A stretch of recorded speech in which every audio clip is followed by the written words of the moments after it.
Cruise versus all-inclusive resort. Which is best? I recently went on a cruise to Mexico, and then just a few weeks later, I went back to Mexico and stayed at an all-inclusive resort. I got some thoughts on both. I'm going to give you my pros and cons for each in this video to help you as you plan your next trip.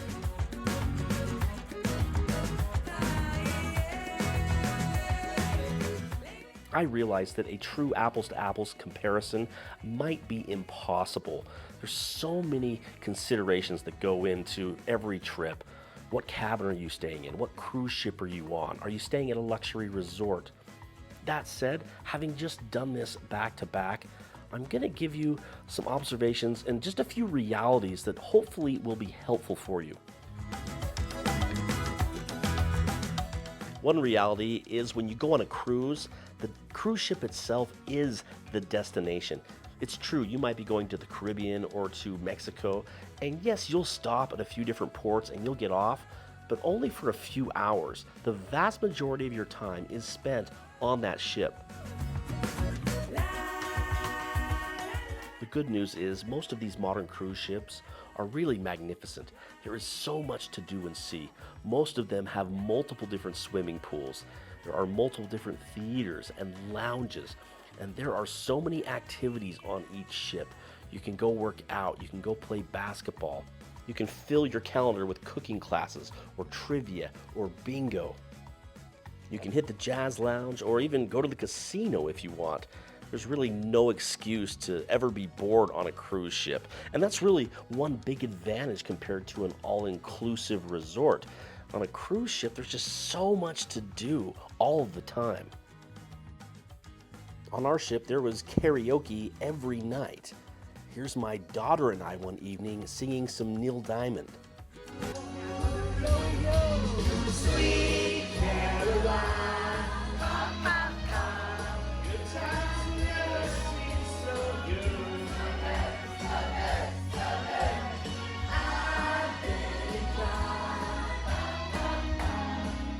Beyond the daily activities, usually a cruise ship will put on 2, sometimes 3 big shows every night. And they are impressive. The talent that the cruise ship will bring in, whether it be a magician, a comedian, a singer, really impressive. Usually they put it on in a big auditorium or theater where there's some fantastic sound and lighting. These shows are very impressive, much more so than you're going to find at any all-inclusive resort. There might be an exception or two, but I think cruise ships win every day when it comes to the quality of entertainment.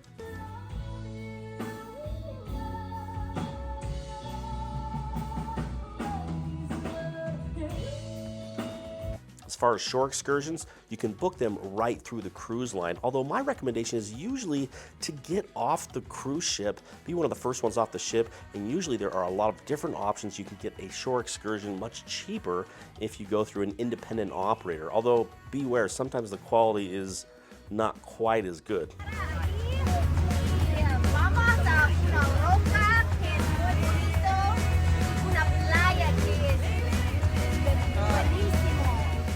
Let's talk about food and dining, because this is an area where I think a cruise ship has a real advantage over an all-inclusive resort. Most cruise ships have multiple different restaurants, multiple different dining options, and that ranges from burgers and fries, cafeteria food, which they usually serve up on the top deck, to fine dining restaurants where you even have to pay extra to go there. If you're a foodie, if you're the kind of person who likes to dress up and go out to dinner, you're going to have that opportunity literally every night on a cruise ship. The great value on a cruise ship most of the time is the main dining room, which you can go to every single night if you want, and they'll serve steak, poultry, seafood. You'll have creme brulee for dessert. The server will remember your preferences by the end of the week. Between the delicious food and the exceptional service, you're probably talking about a $30 to $40 meal per person if you were dining back home. I think the food on a cruise ship definitely wins out over the food available at an all-inclusive resort.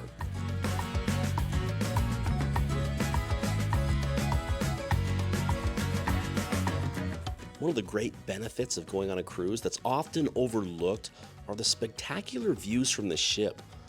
It is really impressive looking out from the top of the ship down below, the changing seascape, the changing landscape as you move along the coastline. This is especially true if you're lucky enough to have an exterior cabin with a small deck. You can go out in the morning, you can read, you can catch the sunrise or the sunset. A real benefit of cruising are the spectacular views. Let me briefly mention a few cons of going on a cruise. First of all, seasickness. These vessels do rock back and forth, and some people are very vulnerable to motion sickness. There are some steps you can take, but you might be a little bit nauseous on a cruise from time to time. Also, these ships are crowded places. There are thousands of other people aboard. You're probably going to spend some time waiting in line. And sometimes with so many people on a cruise ship and so many activities going on, the cruise ship can be a bit loud.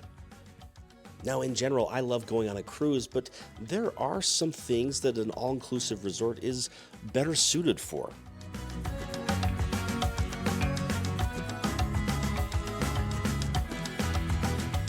What you're looking at here is the all-inclusive resort that I stayed at in Puerto Vallarta, Mexico with my family. So I'm going to pivot now and talk about all-inclusive resorts in general. Now, this one wasn't much to look at from the outside, but there really were some amazing things about this particular resort. One obvious advantage that any resort is going to have over a cruise ship is additional space and fewer crowds. Cruise ships are set up to accommodate thousands and thousands of people, whereas most resorts are set up to accommodate several hundred guests. What does this mean? Well, it means you probably have a bigger hotel room, and it certainly means you have more personal space. There's fewer lines, fewer crowds, and it probably means you have your own private patio where you can go out and watch the sunset.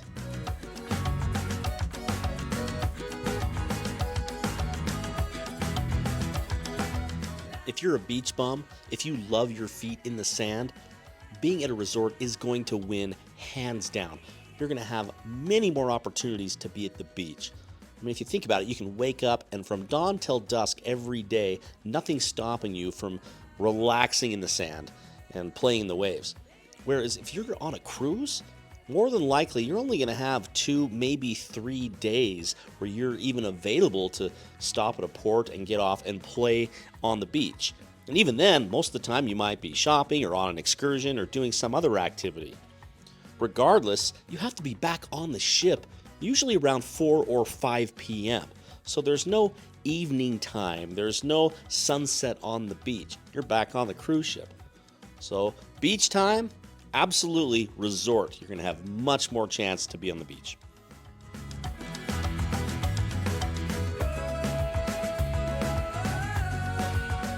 What if you're the type of person who loves to spend time swimming in the pool?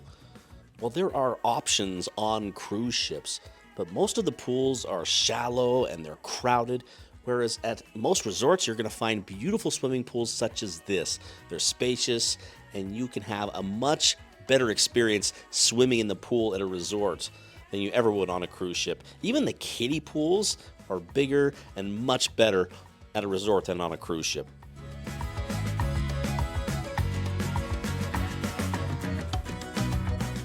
What about excursions and activities? Is it better to be on a cruise ship or is it better to be at a resort? Sometimes a fun activity could be the highlight of your week. Here we are on these Razor all-terrain vehicles, and it was a blast. Now here's one consideration, and I touched upon this earlier, but I think it's worth mentioning in the context of an excursion. If you're on a cruise, you have to be back to the ship at 4 or 5 p.m. So if you book an excursion through a tour guide, likely they're going to cut you short, or you're going to go on an abbreviated version if you're on a cruise. Whereas if you're staying at a resort, you don't have to go on the abbreviated version. There's no anxiety to be back at the ship at a certain hour. So go ahead and book that deep sea fishing expedition or your sunset booze cruise where you can dance to your heart's content. Everybody clap your hands. Okay, now everybody, listen. Check it out, y'all. How low can it go? Below the I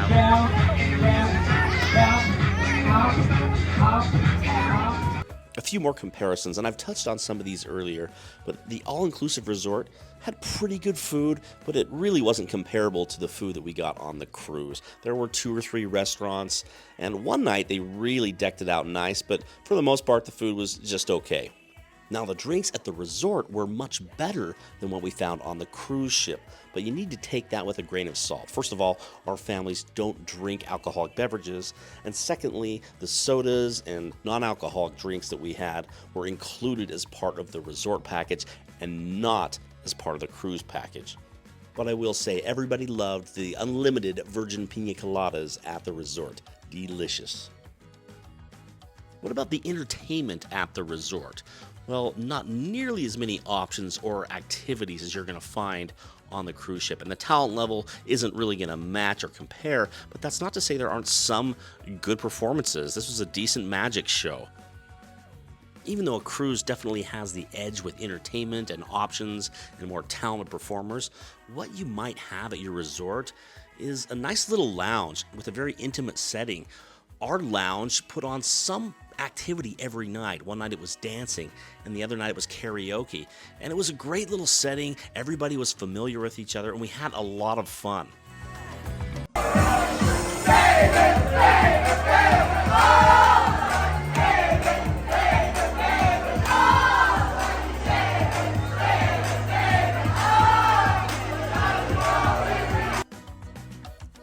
So what about price and affordability? What's going to give you the biggest bang for your buck? I think cruises have an edge here. Now, there's a lot of factors. It's going to depend upon the season, the type of cruise line you want to go on. It's going to depend upon the resort you're considering. That said, there seem to be more affordable options for cruising than there are for all-inclusive resorts. If you're looking at a price per person per day situation, economics kind of favor cruises.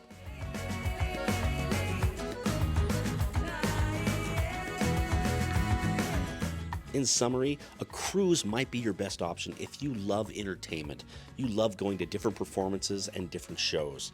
Also, if you're a bit of a foodie and you like dressing up and going out to dinner every night. If you like participating in all sorts of activities and maybe you're the type that gets bored easily, I'd definitely consider a cruise. Also, if you're on a tight budget, there are probably more inexpensive options to go cruising than there are for an all-inclusive resort. Here's something interesting. I asked my kids which they preferred, going on a cruise or staying at a resort. And my 2 younger kids, my 9 and 10-year-old, they absolutely chose a cruise. They loved all the entertainment options. They loved always having something to do and somewhere to go. Meanwhile, my teenagers, ages 14, 16, and 17, they preferred being at the all-inclusive resort. They were all about the beach time. They liked their space. They liked to find some time alone. And the downtime that the all-inclusive resort afforded them was what they preferred.